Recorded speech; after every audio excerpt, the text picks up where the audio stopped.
In this segment, I'm going to cover a couple of things, first of which is how to keep from running out of disk space. The results of a test run can take up to a gig or a gig and a half of disk space, depending on the length of the run. And the results are stored on the same disk as the workspace is. Running out of disk space can cause a run to hang at the end of the run while it's gathering data. For one thing, it's safer to have the workspace not on the C drive, which runs your operating system out of disk at the same time it's running RPT out of disk. So I'm going to show how to erase old runs, which you should do periodically. So in the test navigator, you can see in your results section some of your old runs. You can see some of mine right there. Just highlight them all, right mouse button, click delete. It asks you, are you sure? Yes, I am sure.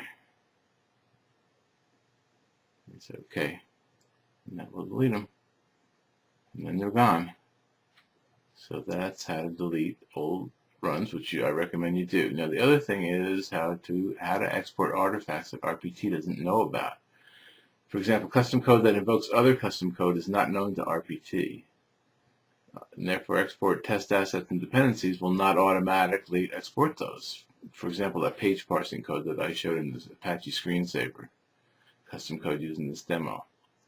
So I'll show how to export that. So here's the custom code I'm talking about, and it invokes other custom code. This my generic parser is only known to this custom code. In other words, the RPT test script does not directly invoke this WebSave page parser.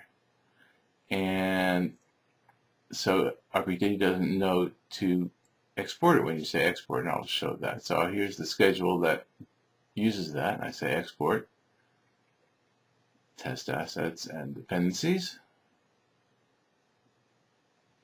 And you'll see it does not show that Java code that I invoked directly. So here's how you do it. You say hit the add button, and you navigate to where RPT would keep your custom code, which is under source. I happen to have it in a particular package.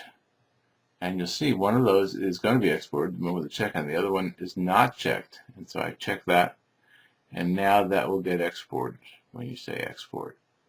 And I can't tell you how many times I've forgotten to do that. So you say finish, it will export.